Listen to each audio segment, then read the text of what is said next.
একটা অংশ আমার কাছে মনে হয় ইসলামোফোবিয়া বা হিজাব ফোবিয়ার মতো বিষয়গুলোকে প্রমোট করার চেষ্টা করে।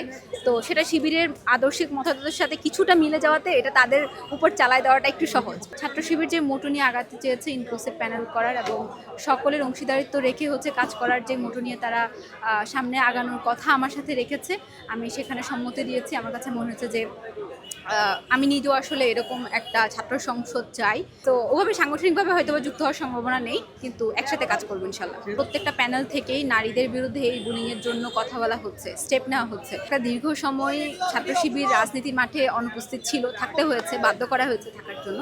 তো তার কারণে তাদের বিরুদ্ধে মিথ ছড়ানোটা খুবই সহজ।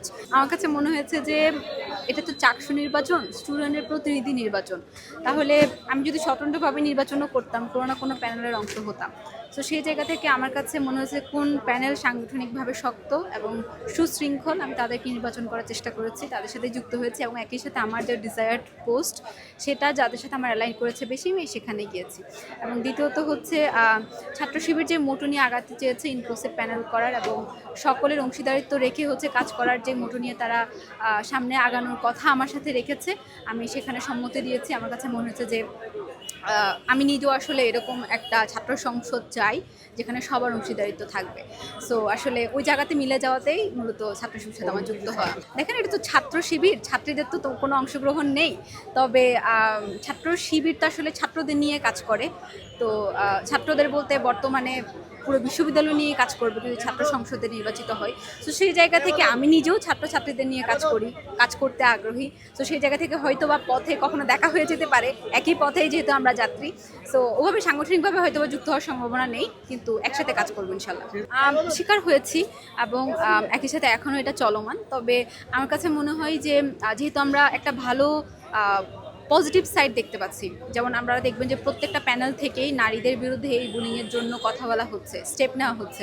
আমরা নিজেরাও চেষ্টা করছি আমাদের অন্য কোনো নারী প্রার্থী যদি বুলিংয়ের শিকার হন তার পক্ষে কথা বলার, তার জন্য ভয়েস রেজ করার। সো সেই জায়গা থেকে সামগ্রিক সচেতনতার যে জায়গাটা, এটাকে আমি খুবই অ্যাপ্রিসিয়েট করি। আমার কাছে মনে হয় যে আমরা যত বেশি সচেতন হব এই বুলিংয়ের মাত্রাটা, আমার কাছে মনে হয় যে এটা দুটো কারণ হতে পারে। এক হচ্ছে যে একটা দীর্ঘ সময় ছাত্র শিবির রাজনীতির মাঠে উপস্থিত ছিল, থাকতে হয়েছে, বাধ্য করা হয়েছে থাকার জন্য। তো তার কারণে তাদের বিরুদ্ধে মিথ ছড়ানোটা খুবই সহজ। দ্বিতীয়ত এখানে একটা অংশ আমার কাছে মনে হয় ইসলামোফোবিয়া বা হিজাব ফোবিয়ার মতো বিষয়গুলোকে প্রমোট করার চেষ্টা করে। তো সেটা শিবিরের আদর্শিক মতবাদের সাথে কিছুটা মিলে যাওয়াতে এটা তাদের উপর চালায় দেওয়াটা একটু সহজ। বাট আমি বলবো যে ছাত্রছাত্রীরা সচেতন, তারা জানে আগামী 1 বছরে ছাত্র শিবির এমন কোনো কাজ করেছে কিনা। বা একই সাথে আমি আজকে হিজাব পড়ছি, আমাকে হিজাব ছাড়াও অনেকে দেখেছেন, আমি অনেক সময় হিজাব ছাড়াও আসি। আমি নিজে যদি ছাত্র শিবিরের সাথে কাজ করতে পারি তাহলে তো আসলে অন্য কারো এখানে কাজ করতে কোনো সমস্যা হওয়ার কথা না। আমি তো তাদের হয়ে প্রতিনিধিত্ব করছি এখানে।